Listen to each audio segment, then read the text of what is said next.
বাংলাদেশের চামড়া শিল্প ভবিষ্যতে বিলিয়ন ডলারের রপ্তানি আয়ের বড় খাত হিসেবে আবির্ভূত হবে বলে মন্তব্য করেছেন শিল্প বাণিজ্য মন্ত্রী খন্দকার আব্দুল মুকতাদির। সিলেটে বিভাগীয় কমিশনার কার্যালয়ে আয়োজিত ৪৭তম বিজ্ঞান ও প্রযুক্তি সপ্তাহে উদ্বোধনী অনুষ্ঠানে তিনি বলেন, কোরবানি একটি চামড়াও যেন নষ্ট না হয় সেই বিষয়ে প্রধানমন্ত্রী বিশেষ গুরুত্ব দিয়েছেন।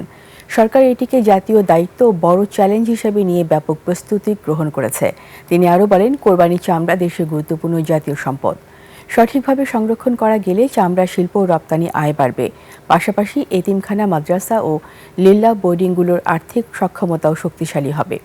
প্রতিবছর সামান্য অসচেতনতার কারণে বিপুল পরিমাণ চামড়া নষ্ট হয়।